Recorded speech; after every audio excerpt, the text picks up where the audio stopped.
Alright, so this is part 2 of my new project here, my 2002 IS300, which was a one owner. I bought it for $4,000, as some of you may know. I did make a part 1, obviously, a couple of days. Well, actually, I made the first part the day I got it, and then like half of part 1, I also filmed like a month after I got this thing. And I was basically just showing you guys what I've done to it, the different mods I've done and stuff like that. So this is part 2 of basically the same thing, all of the mods that I've done to this, what I have done. So first of all, let's go ahead and start on the outside. So not a whole lot has gone on the outside, except for number 1, I have since waxed the paint just make it a little bit more shiny. I need to do it again. It's been a couple months since that. I have also, I think I pointed this out in part 1, but I'm not sure. I repainted this grill here.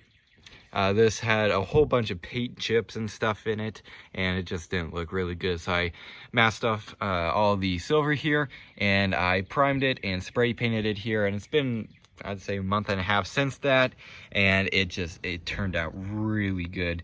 I've had absolutely no issues with that, so that turned out really nice. Also, this bumper here, I don't know if you guys could tell, but it has some clear coat damage here. I'm almost debating on if I should maybe just replace this bumper altogether and maybe even repaint it, but I'm gonna try to at least do something with this bumper at some point to make it look better. Also, these headlights here, I've taken both of these out before to try and look for leaks, and I couldn't find anything. But this one here, this one likes to fog up after it rains. It likes to get a bunch of moisture in there, and I know eventually that's going to ruin the headlight. So I got to get this. I either got to get a new headlight assembly or just figure out where this one's leaking. The left side here kind of does it, but not nearly as bad as the right side. So I need to figure out something for that. Also, I have painted the brake calipers here, just a flat, like a matte black here. I've done that on both the front and the backs, and it turned out really good. The rims here, these rims are in just really bad condition, which is unfortunate because they're really nice rims. But this one, it's all curbed up. They're all pretty well curbed up. Some of them have like the peeling there and stuff like that, so I got to figure that out. I'm probably just gonna sand all these down and repaint them like a two-tone kind of finish. I've also gotten some new lug nuts here, these two in this case right here on all the tires. They all had mismatched lug nuts. I believe these two right here were longer than all the others. It was just, I don't know what was up with that, but now I have all matching lug nuts, so that is fixed. I have also replaced the windshield wipers. That was needing to get done. The old ones were trashed, so I got new ones of those. And again, I'll show you guys here the brake calipers on the back. That's what those look like, and you can see just the rims are in just horrible condition. What else on the back here?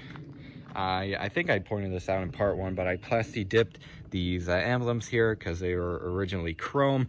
Didn't really care for that, so I plasti dipped them black.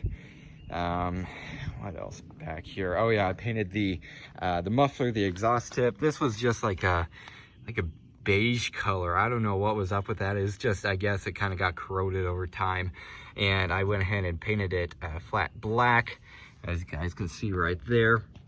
I just strictly did the muffler. I didn't do the entire exhaust system, obviously. Which, by the way, the entire exhaust system is 100% factory. Nothing on this exhaust system, except for the oxygen sensors and stuff like that. None of it has been replaced. It's never rusted out or anything. And this entire vehicle, I've had this thing up on a lift before, the entire vehicle, except for like one bracket back here, is completely rust free. I can't find any rust on this thing anywhere except for one bracket up here, which I guess just likes to rust or something. But even that, it isn't in bad condition at all. It just has some light rust. So there's that, and again, that is pretty much all for the exterior. I have a Drift Motion sticker right there, just a website I bought some stuff off of, and I went ahead and sent out a sticker. So there's that. Not trying to promote them or anything. Good website, good people, good products. But anyways, there's that. And Well, that's really just about it for the exterior here. So let's go ahead and pop the hood, show you guys what I've done under there. Actually, one last thing on the exterior here. I actually went ahead and the other day I cleaned up all this weather stripping here. Apparently this is quite a common problem. The weather stripping here likes to get like little mildew spots or mold spots and stuff, and it will not come off with just normal like washing it. It's stuck on there pretty darn good. Even pressure washing won't get it off. And I have found that using a magic eraser along with I used Goo Gone, for example. I don't even think you have to really use anything except for just water and a magic eraser and maybe half an hour, 45 minutes of your time. I went ahead and cleaned up all this weather stripping. Now it looks practically brand new. There's just some very, very light staining. It doesn't really even come out on camera, but it is massively improved. All right, so now for under the hood, a lot of changes has actually gone on under here. Number one, I've cleaned up the entire engine bay. So now it's nice and clean. I've went ahead and shined up all the plastic. So now the engine bay looks just way, way better. And also, I mentioned in part one that the timing belt was really needed to be done. It's been about 104,000 miles since the last timing belt change. So I went ahead and did that. I put on a new ASIN timing belt along with a new water pump, a new serpentine belt. What else? There's just a whole bunch of stuff that I did to this thing. I think I got like $600 worth of just new engine components here. So whole new timing belt. Again, a new water pump, a new tensioner for that, a new tensioner pulley for the belt tensioner right here, the serpentine belt, because that thing was kind of old and it was making some noises. So I went ahead and replaced just the bearing on that, which I think I actually got that bearing from Drift Motion, if I remember. So I got that replaced and just a whole bunch of stuff in here. Also, I replaced the valve cover gaskets. I also repainted the valve covers because they were just they were kind of like a corroded looking silver because they were, you know, ancient. Obviously they're pretty old, and it just didn't look very good. So I repainted those and they turned out absolutely beautiful. I'll actually take off this cover in a few minutes to show you guys the valve covers, but it turned out great. Plus they're caked in oil because the valve cover gaskets, they were not like rubber at all. They were completely dried. I could break them so easily. It was incredible. So I went ahead and replaced the valve cover gaskets because those were leaking like mad. I also replaced the spark plug wires along with the spark plugs. I replaced them with the Denso Iridium, which is what this vehicle originally came with. So I went ahead and put those in. Needless to say, it does definitely run a little bit better now, and it might just be me, but it seems to have a little bit more power. I've also painted the Lexus emblem here white. I don't know why, but I just freaking love this white color on this Lexus emblem with the black and white here. I mean, it just looks beautiful in my opinion. Also, you may notice we have a Canon sticker here. That is because my original filter that I had put in here just maybe a couple thousand miles ago, relatively expensive filter too, it's like 30 bucks.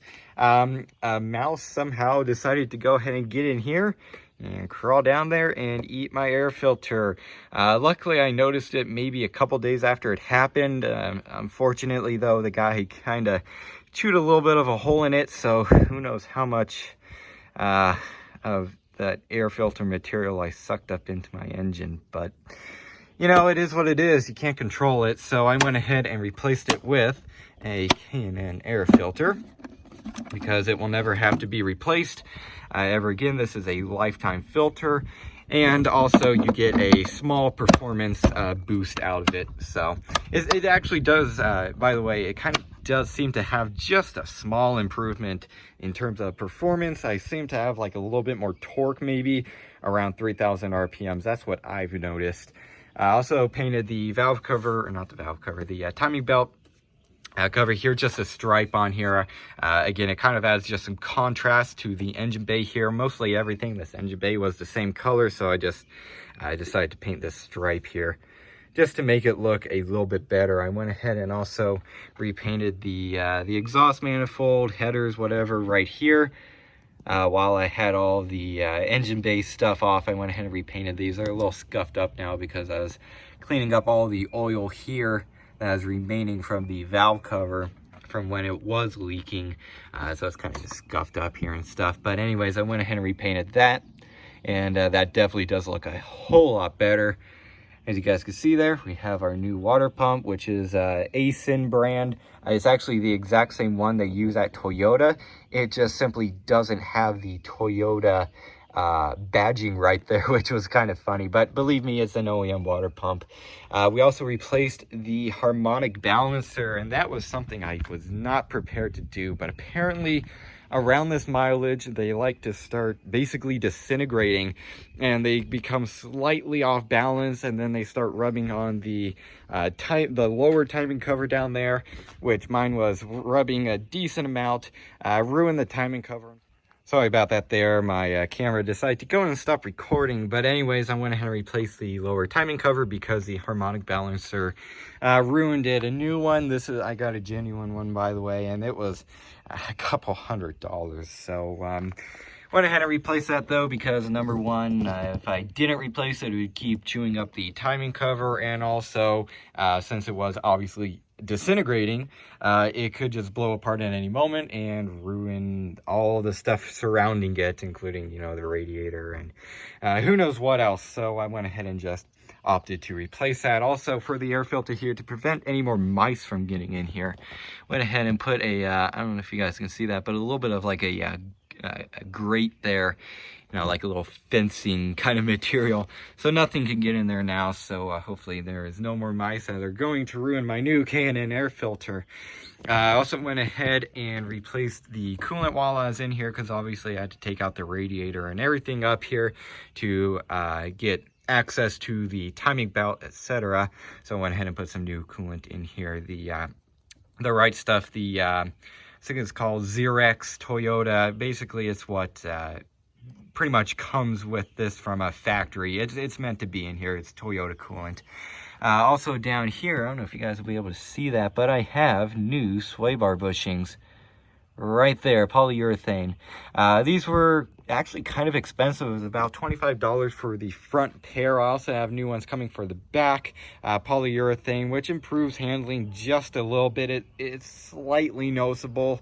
However, for, you know, $50, $60 for the for all four, it's really not worth it. But anyways, they're on there, and they do improve handling just a tad.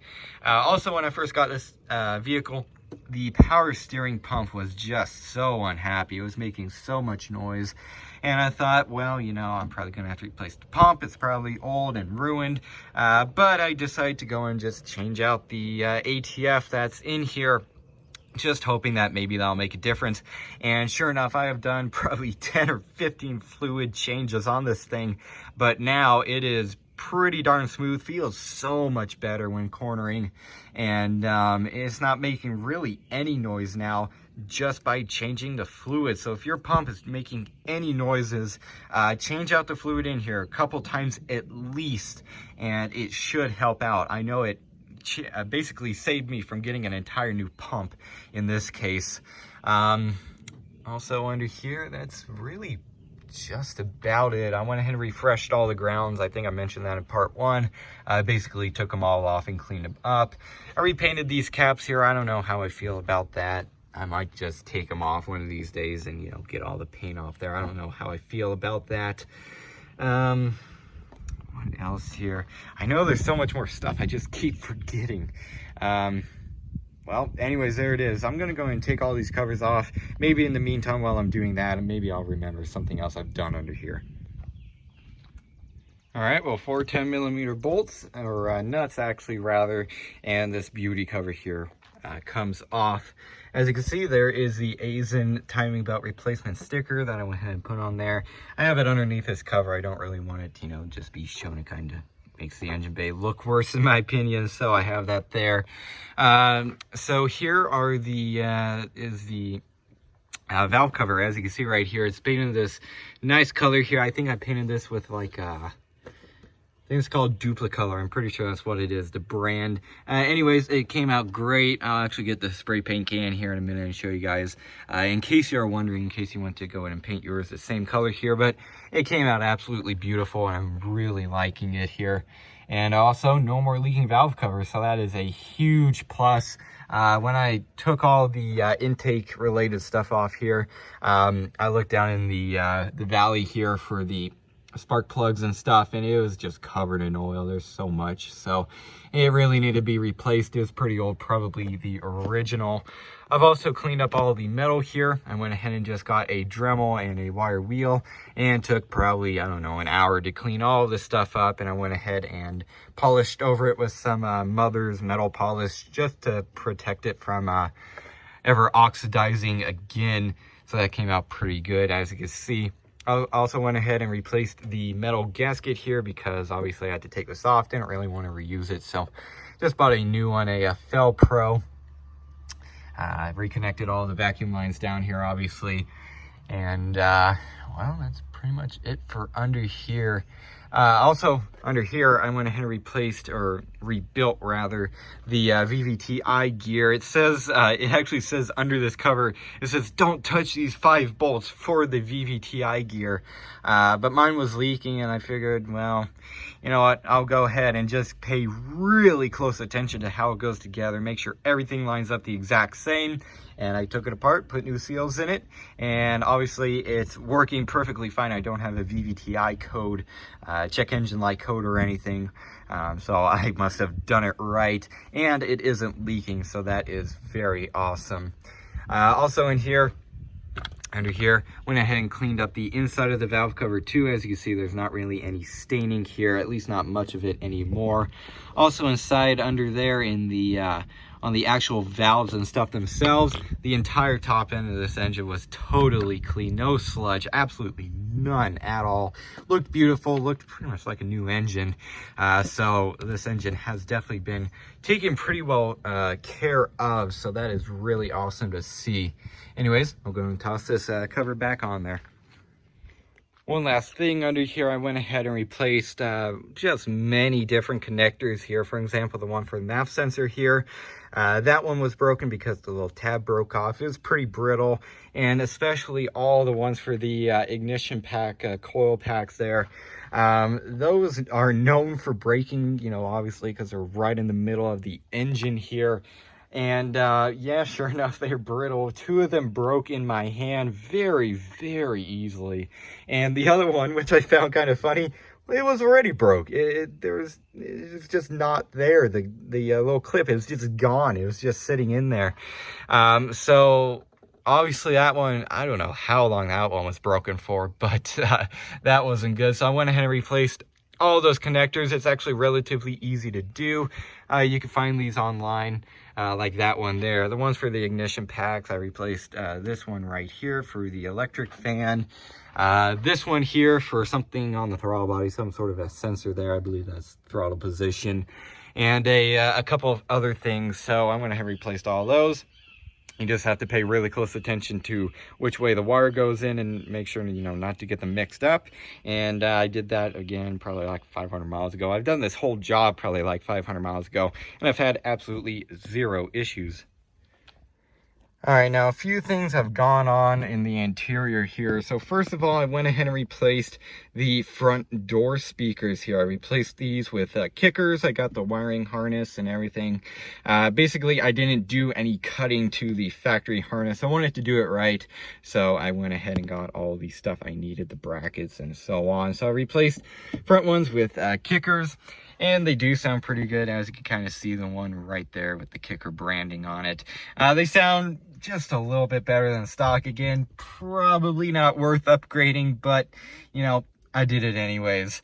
Also for the old sticky dash, yes, every I think it's 02 to 05 IS300s, probably Altezas too. They all have this issue where this dash basically melts in the sun and they get sticky. Now the entire dash has this problem, especially over here. including all these bits here. But this I actually sanded down. I think I pointed that out in part 1. I got this all sanded down, so now this isn't sticky anymore. However, this, very nice and sticky. So I don't know if I'll ever fix that. Really, the only way to fix it is either with more Goo Gone and scrubbing, or you just replace the whole dash together, which maybe someday, if I find a good deal on a dash that doesn't have this issue, maybe I'll replace it, but I don't know. I kind of doubt that. Over here, not much has gone on. You can see the beautiful gauge cluster there. I absolutely love that. One of my most favorite parts of the entire car is the gauge cluster.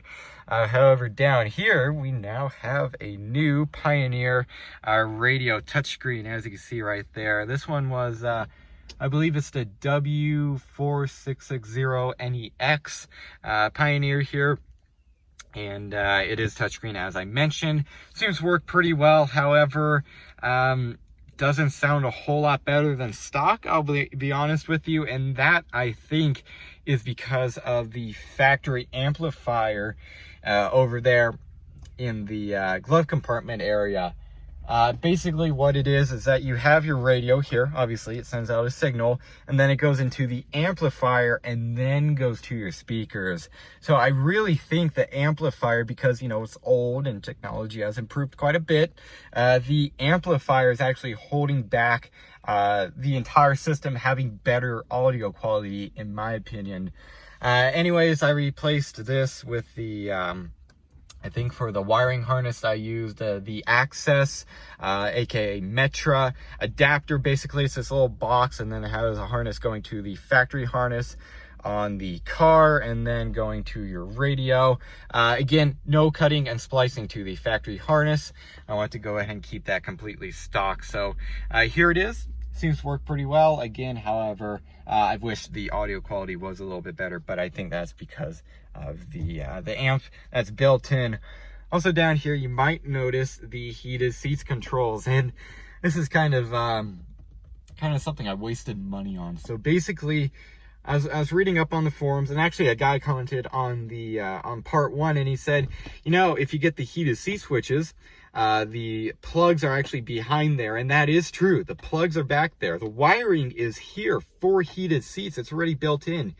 But he said you just have to get the plug or the switches here, plug them in, turn them on, and boom, you'll have heated seats. And I was reading around on forums, and everybody said, yeah, that's how it works in these. For some reason, the non-heated seats actually have the heated seats coils and stuff in them. You just have to buy the switches. Well, I did that, and it doesn't have heated seats. Okay, so this light turns on and everything, but then I went ahead and thought, well, you know what, I'll lift up the seat and see if maybe there's even a plug under there. And sure enough, the plug is there on the seat itself, but there is no coil or anything in the seats that actually emits the heat. So I guess everybody on the forums was either, you know, lying, or I was just not lucky in this case, and mine doesn't have the heated seats coils and stuff built into the seats. But anyways, that was a massive waste of money, but I decided to just go in and keep these switches here just because they look cool, I guess. Over here, what else? Not really much. I've went ahead and conditioned all these seats. Obviously, I do that every couple months just to keep them nice and soft, which these seats are in pretty good condition. The driver's side here, it doesn't have any rips or anything. However, it does have some gnarly scratches right there from whatever, and those aren't like pen marks. Those are actually kind of scratches, so that, you know, that sucks a little bit, but not a huge deal. Also went ahead and added in a USB port down here. And let's see here, that goes, the USB port actually goes to my radio, to the back of my radio, and then I have this cord right here going all the way up to my dash cam right there. That's pretty much it for up here. However, in the back, I went ahead and the back speakers, those are still factory. However, I was getting some pretty good vibrations coming from back there when I have my music cranked. So I went ahead and pulled out the back seat and the rear deck there, and I went ahead and went ahead and sound deadened the entire rear deck back there, both top and bottom, to reduce vibrations the best I can. And it actually helped out quite a bit. I don't have nearly as much vibration. By the way, I used the Noico, Noico 80 mil sound deadening. You can find it on Amazon. It's great stuff. I sound deadened my entire Jeep with that stuff, and it's pretty darn quiet now, and I have zero vibrations coming from the sound system in that thing, and I even have a sub in there. Zero vibrations. So that noise or sound deadening, that stuff works great, and it definitely helped out quite a bit in this case. So there's that. I might upgrade those rear speakers at some time, but I really couldn't tell you. I'm not sure then. I'm not at that point yet. Anyways, I'm going to start it up and show you guys how it runs. So one thing I have done to the key fob and a couple of other things on this vehicle is I went ahead and painted in the lettering here. Now, how you do this is basically you get a spray paint can, a small paintbrush, and also a paper plate. You get your paper plate, you spray some spray paint onto it, and then you get your small paintbrush, and you obviously get some paint on there, and then you kind of blotch it, I guess, onto the like the key fob, for example, in this case. You wait a second for it to dry, and then you wipe it off there, and then your letters will be colored in, because the lettering is kind of like into the key fob. So whenever you wipe it off, the towel only hits the top of the key fob and not actually the letters, which are farther down in there. I guess that's what I'm trying to say. And there is your end result, and I absolutely love how that looks. It looks way better now. I've also done that on like the little icons here for like the AC controls and stuff right there. And I've also done that for a couple of smaller things in the engine bay. Just makes it look way better in my opinion. So there's that. All right, let's go and start it up. Oh, and as you can see, I colored that in right there, for example. So let's go and start it up.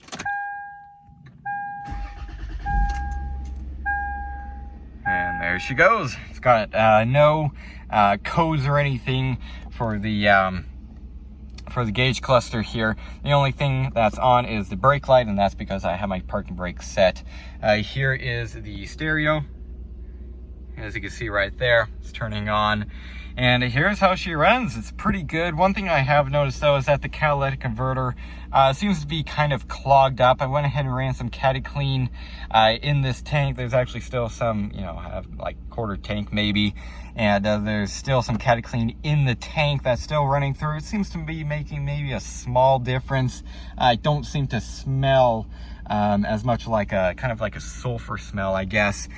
So it might be working a little bit. However, it's like $25 a bottle, so it's quite expensive stuff. But anyways, there's that. 207,775 is the mileage. I put a couple thousand miles on this vehicle since I bought it, and again, I've had really no issues at all. However, one thing that does need to happen sometime soon is I need to do a transmission service. I actually have the genuine Toyota ATF fluid in my garage, and also have a new Wix filter for the transmission that I need to put on there. Maybe in the next week or two I'll do that, because this transmission fluid has like I think 80K on it, so it's getting pretty high up there. It needs to be replaced pretty soon. And I guess that's really it. Again, she's running just very, very smooth. Absolutely no issues, no misfires or anything, no problems at all. I'll give you a small rev here, not much because it's still pretty cold.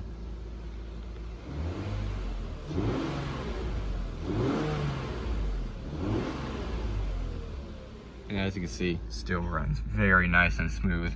So I guess me doing a timing belt service and stuff at home, well, obviously I didn't screw up anything. I do have some, at least some mechanical knowledge of how to work on vehicles, and well, at least now I know how to do a timing belt, at least on a 2JZ, so that's pretty cool. So future plans with this thing, I do want to, again, paint those rims, maybe lower it. I'm really not sure. Probably adjustable coilovers, which, by the way, the coilovers that are on this thing right now, the shock and the spring, they're pretty worn out. I looked at the Carfax and stuff, and there is no record of them ever being replaced. They look to be in good condition. However, I think it could get a lot smoother of a ride if I replace those. So that might be coming soon. That's going to cost a couple $100 obviously, but you know, it just might be one thing that needs to happen. So those are the two things that definitely need to happen, at least at some point probably. I need to fix that headlight water issue, and maybe get a new dash at some point, like I mentioned, maybe new rear speakers. But basically, I just want to get this thing, you know, looking and driving good. And well, that'll be pretty much the end. That's really all I want. I just want a nice looking, good driving Lexus IS300. It's a car that I've been wanting for quite a while, and I just love the looks of the thing. So I'm really happy to have this car. Don't get me wrong, I love it the way it is. Even the day I bought it, before I've done all this stuff to it, I love it, and I still love it. However, there is still room for improvement, and I will definitely improve on those things that I have already mentioned. So yeah, there it is. Also AC, I think it needs a charge. However, it does appear to work. It definitely does blow cold. One thing I have noticed, however, if you have the heat cranked up like this, for example, but you have the blower motor off and you're driving at like highway speeds, I can feel like a good amount of hot air coming through these vents. If any of you guys have any idea on why that is, please tell me. I don't know if something's wrong with my AC system, or a heating system in this case, or if it's supposed to be that way. Please tell me. I don't think it's supposed to be that way. I think, you know, when you have the blower motor off, there's supposed to be absolutely nothing coming through the vents, but I'm really not sure. However, when it is blowing this air through the vent, and the blower motor is off, it is truly off. It isn't spinning at all, but there is still somehow hot air coming through the vents. It does appear, though, as if I crank down the temperature here, it doesn't really seem to blow as much. So I'm not sure what's up with that. But anyways, if you guys have any recommendations for that, please tell me. Anyway, so there it is, part 2 of the IS300 project.